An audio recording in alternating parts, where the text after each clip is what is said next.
Hello ladies and gentlemen, welcome to my channel. My name is George Kingori and I'm your online finance guy who speaks about all things finance, how you can be able to save, invest and grow in your financial journey. And today I'm going to be a different topic. Today I'm going to tackle an issue that has been raised in one of my social media platforms, and this person is struggling with a financial issue in marriage. And here is the situation. And he says, men, how do you deal with a wife who snoops in your wallets and trousers and pockets, checks your M-Pesa balances, that is a money app for most Kenyans, and waking up in the morning after sleeping demands and needs that you equal your current cumulative cash in hand and cash in all other platforms, and gives you demands on the money, and yet she is also earning or working. I am trying to save for a rainy day and trying to collect funds for current projects. Is this how I'm going to live for the rest of my life? We are a young couple with a 2-year-old son.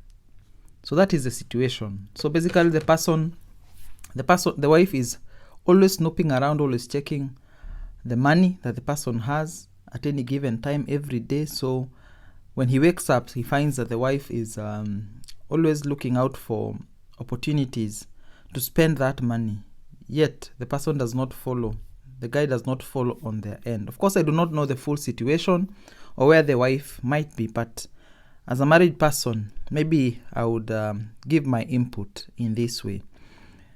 Maybe the reason you are struggling is not really a pure financial reason why you are struggling in your marriage.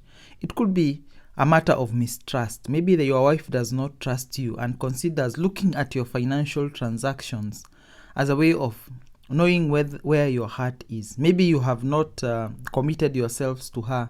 You have not entered a marriage covenant, or at least had your marriage registered. It could also be she has a certain need for affirmation that you are not giving.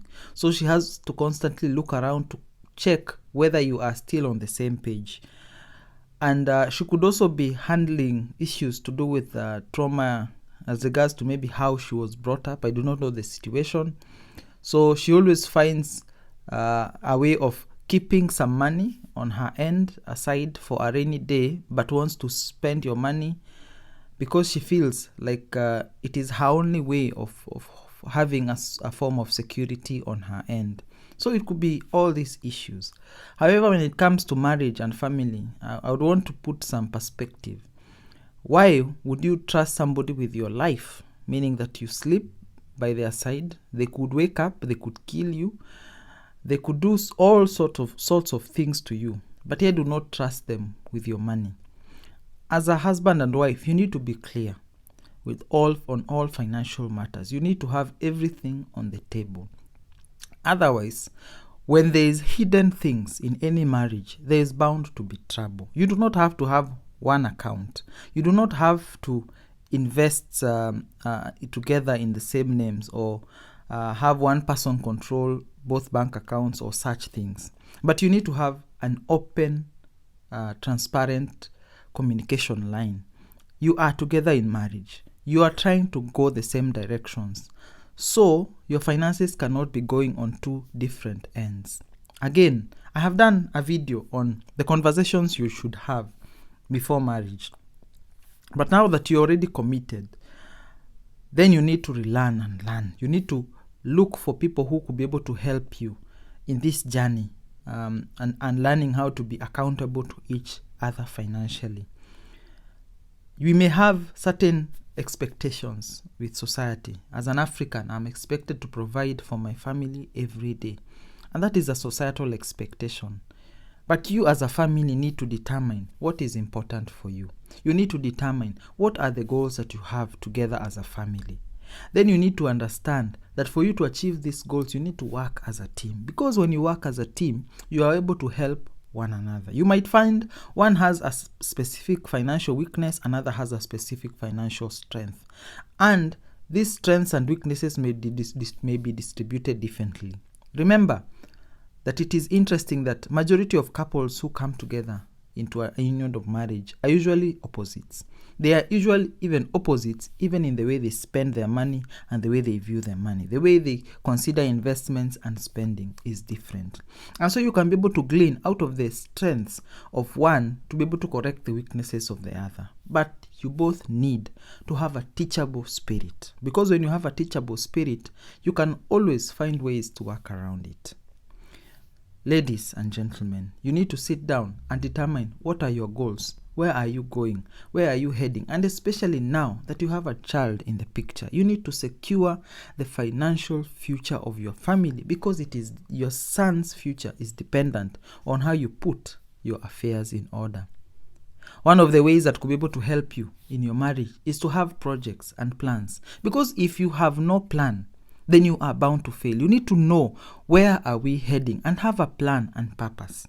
The reason projects and plans are so important is because they help you focus on where you are heading. They help you put together a plan on where you're going and how to put this money aside.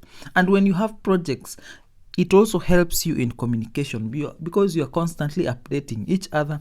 You're constantly looking at opportunities to be able to spend time together as you speak about this financial journey. So ensure you have projects and you're sitting down and evaluating priorities, and you're sitting down and updating each other, because that is the only way you can be able to grow in your financial journey.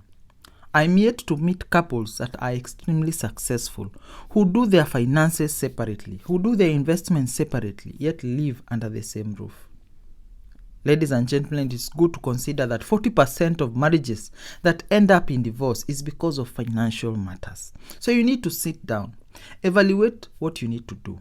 Look for somebody or a couple or people that you respect to be able to work with you. People you respect how their marriage is conducted, and speak to them, because it is important that you learn. If you trust this person with your life, why don't you trust them with your money? Why don't you work together in this financial journey? Because remember, ladies and gentlemen, nothing is assured. You could be depending on one person because they are earning a big salary, or making plans because of one person having a big salary. But with systematic changes and with the Rona and all these things that come around, one person might lose a job. So do you stop working together because one person cannot be able to meet expenses and cannot be able to generate income on their end? No, you need to work together, because when you work together as a team, you are able to achieve even greater things. Ladies and gentlemen, do not allow external things to come together in your financial journey as a family. Do not allow family and society expectations to crowd your mind and make you not make the best financial decision for the two of you. Remember, this is your personal journey. And no matter how much input I may give or somebody else may give, or how much emphasis your families, extended families, may bring into that marriage, it is a journey for the two of you. And how you handle it and how you work around it is what is going to make you successful or not successful.